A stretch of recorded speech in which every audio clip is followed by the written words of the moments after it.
diversity of opinion? And the answer is generally diversity of opinion. It expands our horizons as ideas are tested, as tried in the crucible of contrariety of contrary opinions. But, as Rabbeinu said, it must be l'shem shamayim. Yes, machlokas, yes, controversy, but not for ulterior motives, only for the sake of...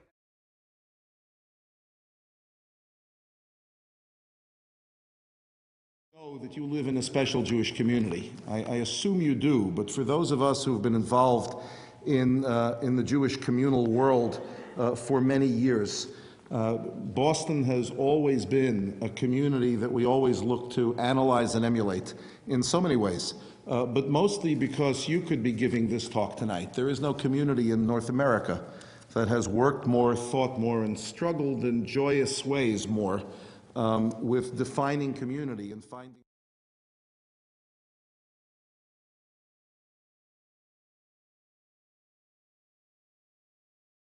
synagogues during particularly the worst years of the polarization that all but tore our people apart in America in the 1980s and the 1990s. The Massachusetts Council of Synagogues was for me a beacon of light, and the unity mission was a very special moment in my year, because what the council represented was not to give in, not to give in to historical forces, very powerful forces of polarization and separation and mutual rejection.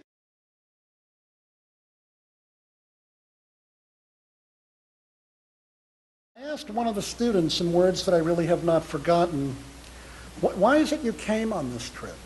And this student, who was a student at Chovevei Torah, modern Orthodox yeshiva, said to me, well, I came on this trip because I need to know what the midot are, what the qualities are that I need la'amod lifnei HaKadosh Baruch Hu. I need to know the qualities that I need to possess in order to stand before God. I think that's a question that confronts all of us.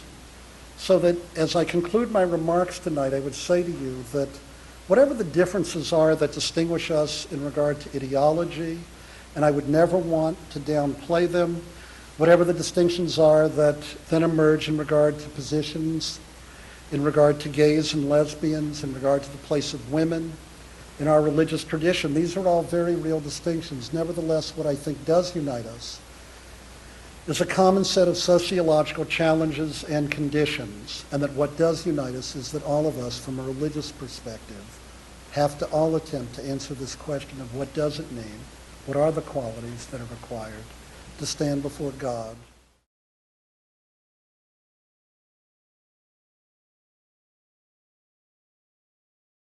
Part of this program of the Synagogue Council of Massachusetts, because I am so pleased that the Greater Boston Jewish community has a Synagogue Council of Massachusetts, uniting conservative, Orthodox, and Reform synagogues and synagogue leaders. Not every city has one. Very few cities have one, because not every city has the kind of Jewish leadership to get over the institutional pettiness that keeps it from happening in so many other places. We have it, and we have every reason to be proud of it.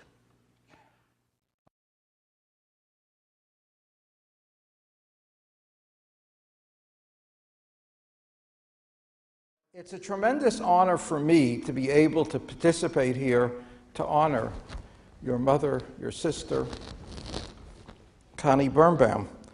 And what's striking to me, it's not infrequent in my life that I am speaking at an endowed memorial lecture.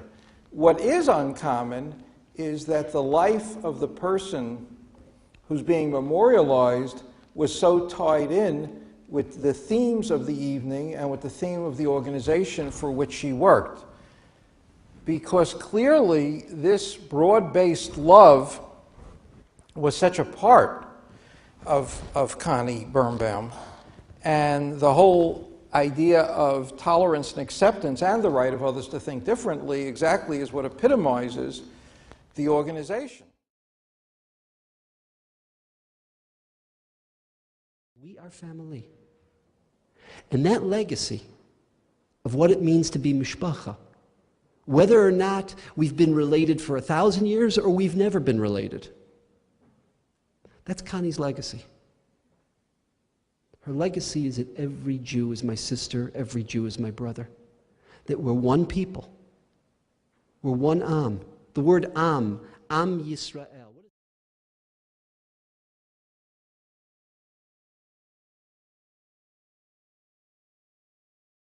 The locus of Jewish eternity. It has been and remains the most successful institution for the mass transmittal of Jewish identity that we have ever known. Quantitatively, it remains so even today, as the single most important way Jews connect to Judaism.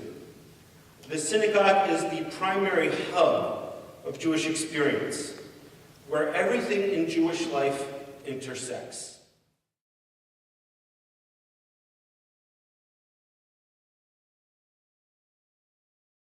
It is very important that today, when we are not isolated from one another, when there is no Iron Curtain, when there is no KGB, that we will keep this unique feeling of unity, that we are one, that we can have thousands of different organizations which don't talk to one another. But in the end, we are one. We are one in our history, we are one in our faith, we are one in our role of Tikkun Olam, we are one in our support of Israel. Thank you.